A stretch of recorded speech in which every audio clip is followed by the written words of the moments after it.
Assalamualaikum warahmatullahi wabarakatuh. Salam dan bahagia Bapak dan Ibu Guru. Berjumpa kembali dengan saya Rini Fatmawati, CGP Angkatan 11 Kabupaten Bondowoso, kelas 20B, mengajar di UPTD SPF SDN Patemon 2, Tlogosari. Video ini adalah koneksi antar materi modul 2.1, memenuhi kebutuhan belajar murid melalui pembelajaran berdiferensiasi. Perkenalkan, fasilitator saya Bapak Heru Wijanarko dan pengajar praktik saya Ibu Enci Lutfiatin Kodaria. Apa itu pembelajaran berdiferensiasi? Pembelajaran berdiferensiasi adalah serangkaian keputusan masuk akal yang dibuat oleh guru yang berorientasi kepada kebutuhan murid. Artinya, pembelajaran berdiferensiasi adalah pembelajaran untuk mendukung semua murid di kelas kita. Maksudnya apa ya? Ingat, setiap anak di kelas kita adalah unik. Mereka punya kelebihan dan kekurangannya masing-masing. Begitu pula dengan minat, gaya belajar, kebiasaan, pola pikir, kemampuan literasi, dan lain-lain.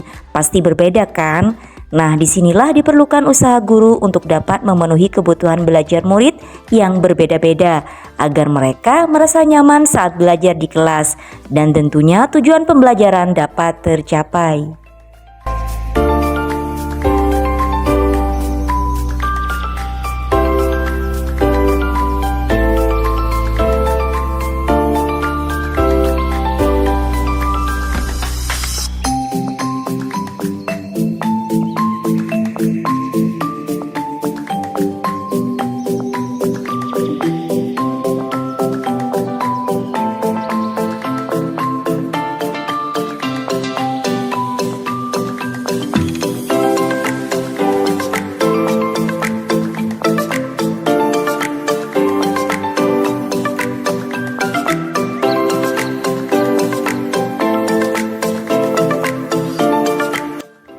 Lalu, bagaimana cara untuk dapat melakukan pembelajaran berdiferensiasi di kelas?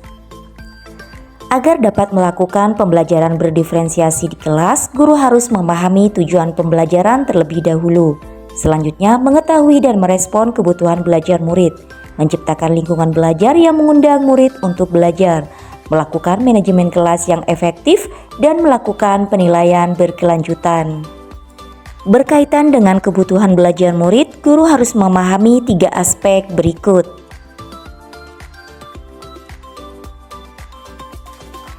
Yang pertama, kesiapan belajar murid. Kesiapan belajar murid mengharuskan guru untuk menilai pengetahuan awal dan menentukan apa yang telah murid ketahui dan di mana murid berada. Yang kedua adalah minat murid. Minat setiap anak pasti berbeda-beda. Minat adalah salah satu motivator penting bagi murid untuk terlibat aktif dalam proses pembelajaran. Dan yang ketiga adalah profil belajar murid. Profil belajar murid berkaitan dengan lingkungan, budaya, gaya belajar, dan kecerdasan majemuk yang berbeda antara satu anak dengan anak lainnya. Kebutuhan belajar murid dapat diidentifikasi berdasarkan cara-cara berikut ini: mengamati perilaku murid, mengidentifikasi pengetahuan awal, mereview dan melakukan refleksi terhadap praktik pengajaran, berbicara dengan guru murid sebelumnya, membaca raport murid di kelas sebelumnya, atau bisa juga menggunakan berbagai penilaian formatif dan diagnostik. Strategi untuk mendiferensiasi pembelajaran bisa dilakukan dengan 3 cara, yaitu diferensiasi konten, proses, dan produk. Guru dapat memilih salah satu atau kombinasi dari ketiganya. Diferensiasi konten berkaitan dengan apa yang kita ajarkan, seperti materi, konsep, atau keterampilan yang perlu dipelajari berdasarkan kurikulum. Mendiferensiasi konten bisa dilakukan dengan membedakan pengorganisasian atau format penyampaiannya, bukan mengubah atau menurunkan standar kurikulum ya. Diferensiasi proses berupa kegiatan yang memungkinkan murid berlatih dan memahami atau memaknai konten dengan cara membedakan proses yang harus dijalani oleh murid.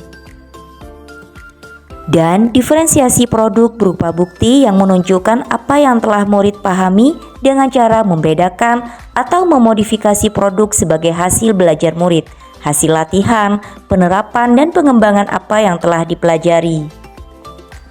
Lalu, adakah keterkaitan antara modul pembelajaran berdiferensiasi dengan modul-modul yang lain?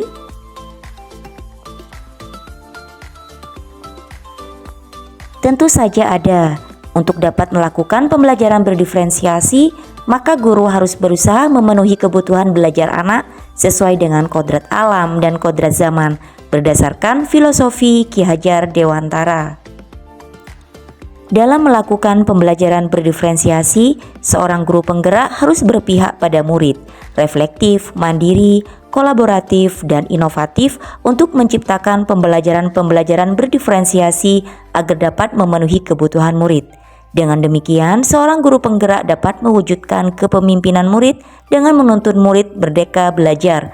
Hal ini sesuai dengan nilai dan peran guru penggerak. Selanjutnya, pembelajaran berdiferensiasi pun dapat menjadi salah satu strategi untuk mewujudkan visi guru penggerak, yaitu berpihak pada murid. Dan dalam pelaksanaan pembelajaran berdiferensiasi, antara guru dan murid harus ada kesepakatan kelas terlebih dahulu agar proses pembelajaran dapat berjalan dengan baik sesuai dengan nilai-nilai budaya positif. Demikian pemaparan koneksi antar materi modul 2.1. Semoga menginspirasi dan terima kasih. Salam dan bahagia. Wassalamualaikum warahmatullahi wabarakatuh.